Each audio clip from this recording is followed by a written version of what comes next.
Alors on a parlé de leadership à titre professionnel, dans le contexte des organisations, mais le leadership évidemment on le porte en soi, et puis comme je vous le disais, le leadership c'est pas inné, c'est des choses qu'on peut petit à petit développer au fil de nos expériences, de la confiance que l'on gagne en nous-mêmes, et puis des défis qu'on a envie de se mettre dans la vie, en fait, tout simplement, de ce qu'on a envie de faire et de ce qu'on a envie d'oser. Alors, je voulais simplement vous faire un petit clin d'œil sur un livre que j'ai écrit qui s'appelle Si j'osais, comment développer notre liberté d'être.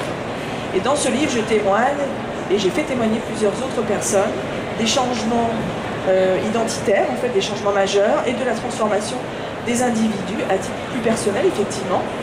Mais en tout cas, le leadership est là, est toujours aussi présent, c'est-à-dire qu'à partir du moment où on a des envies, qu'on a un rêve, qu'on a des projets qui nous tiennent à cœur, ben, derrière, il y a effectivement toute une gestion pour arriver à mettre tout ça en place. Et puis, c'est vrai que pour chacun d'entre vous, c'est des choses qui concernent notre quotidien.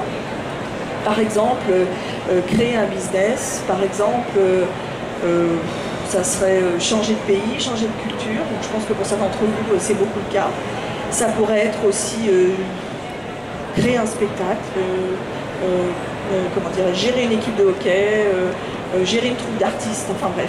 Il y a des tas de contextes dans lesquels on exerce un leadership, on n'en est pas toujours conscient, mais ce leadership est là, puis vous l'avez sûrement, mais est-ce que vous le savez? Et est-ce que vous l'exercez aussi dans le cadre des organisations? Ça, c'est la question que j'ai envie de vous poser. Donc, quelles sont les activités ou les projets dans lesquels vous avez fait preuve de leadership?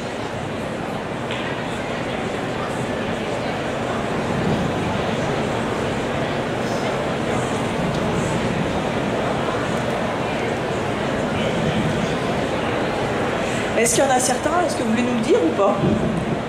Est-ce que vous avez des projets ou des activités ou des choses que vous auriez envie de nous témoigner en quelques secondes, parce qu'on n'a pas beaucoup de temps, mais est-ce qu'il y en a qui nous viennent à l'esprit?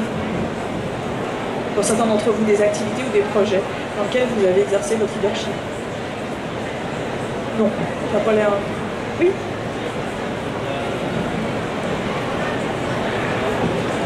Oui. Donc, monsieur a géré une troupe d'enfants de théâtre, voilà, de 11 personnes, pour ramasser des fonds pour 1500 $ pour l'opération Enfant Soleil. Voilà, c'est un exemple.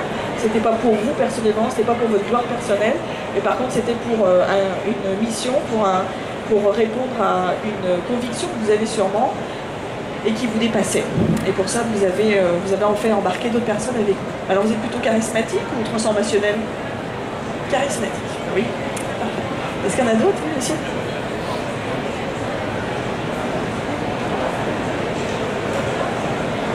Donc vous avez fait une formation sur Alzheimer, votre papa était malade.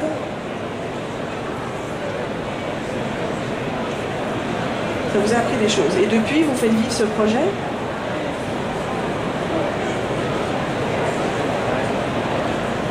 D'accord.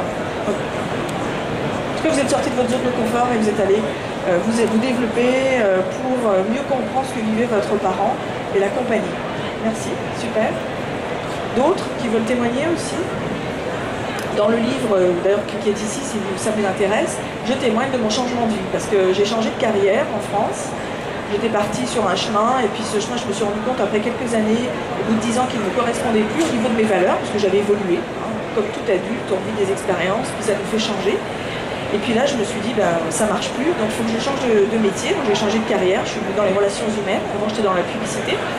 Et après, je me suis dit, ouais, ok, super, mais là, la vie que j'avais construite avec, ça marche plus, là. Ça colle plus. Donc j'ai changé de pays, j'ai changé de vie, changé de pays. Donc à 2 ans et demi, je suis arrivée ici avec 2 valises, puis j'ai reconstruit une vie ici. Donc tout est possible, tous les êtres humains peuvent le faire. C'est juste un témoignage pour dire tous les êtres humains ont ça en eux.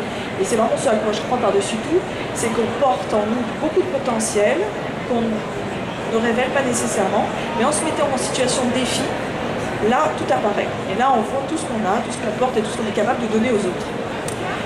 Quoi faire donc? Si vous êtes un leader, que vous avez envie aujourd'hui vraiment d'exercer votre leadership, d'en être plus conscient, puis d'aller plus loin là-dedans, qu'est-ce que vous pouvez faire pour votre équipe? Si vous êtes en situation d'encadrer aujourd'hui des gens, qu'est-ce que vous pouvez faire? Eux aujourd'hui, et notamment, je vais parler d'eux, et notamment de la nouvelle génération, le patron idéal pour eux, c'est une personne qui est capable d'empathie, d'intégrité, qu'il sache communiquer sa vision, qu'il puisse faire tenir aussi les équipes à jour, les informer régulièrement de ce qui se passe, et qu'il fasse preuve d'authenticité. Je vous le fais en condensé là, mais c'est un petit peu ce qui est recherché en termes de qualité aujourd'hui au niveau des leaders qui vont encadrer les nouvelles générations. Donc, au travers de tout ce qu'on vient de se dire, vous voyez que les deux profils en question répondent parfaitement à ces attentes-là. Pour votre équipe, c'est de continuer à les accompagner plus que jamais, les faire monter en puissance au niveau personnel, c'est-à-dire qu'ils prennent confiance en eux, pourquoi pas leur permettre aussi de développer leur leadership. C'est la relève de demain, donc on a besoin de leaders. Et puis aussi leurs compétences, bien entendu, toujours permettre aux personnes d'évoluer et d'accroître leur niveau de compétences. C'est aussi, par rapport à votre équipe, les fidéliser en offrant justement cette possibilité d'évolution. Puis vous invitez à être, je dis de plus en plus aux gestionnaires en organisation, vous invitez à être des coachs, d'être vraiment à l'écoute de leurs besoins et d'être en mesure de les accompagner, ou des mentors en tout cas. Mettez-vous dans cette position parce que c'est très gratifiant que d'accompagner, de faire grandir des gens autour de soi. Pour ce qui est de vous, personnellement, par rapport à ce qu'on s'est dit, ça peut être déjà de parfaire vos compétences en leadership, en fait, en quelque sorte, si vous avez envie, ou si elles sont déjà d'actualité, ma foi, parfaire vos compétences dans autre chose. La gestion, c'est sûr que c'est un enjeu majeur. D'être des gestionnaires aujourd'hui compétents en gestion, c'est essentiel, parce qu'au-delà des compétences en gestion, on l'a vu ensemble, il y a tellement d'autres enjeux, tellement d'émotionnel et d'humain à gérer dans nos organisations que quand les compétences sont là, ça permet aussi de se dégager la tête pour regarder les gens qu'on a face à nous et les faire évoluer. Donc parfaire vos compétences si vous le souhaitez, c'est aussi développer et renforcer vos talents de communicateur. Ça, vous avez une conférence aujourd'hui, je crois, sur ce sujet particulièrement. C'est sûr que c'est une des habiletés essentielles par rapport aux enjeux, par rapport au fait de communiquer une vision, par rapport au fait de rassurer les gens par rapport au changement, enfin tout ce qui est vraiment présent aujourd'hui dans les organisations. Ça peut être aussi de vous faire accompagner, de vous développer et vous faire accompagner justement pour vous sentir plus à l'aise dans votre rôle de leader ou de gestionnaire, d'aller un petit peu plus loin, faire un pas de plus. Donc pour ça, il y a du coaching de gestion évidemment, il y a aussi des formations si vous en avez besoin. Aujourd'hui, j'accompagne beaucoup de coachs, de gestionnaires en organisation, des gestionnaires qui me font appel à moi soit dans le cadre de l'organisation, soit en dehors de l'organisation, parce qu'ils ont envie d'avoir une certaine latitude. Et les principales demandes, en tout cas les principaux objectifs de coaching aujourd'hui, c'est aidez-moi à développer mon leadership. Avec mon équipe, je ne suis pas assez présent, je ne suis pas assez influent. Alors aidez-moi à avoir plus confiance en moi et puis à pouvoir justement avoir plus de crédibilité et de légitimité à leurs yeux. C'est une demande qui est assez fréquente aujourd'hui.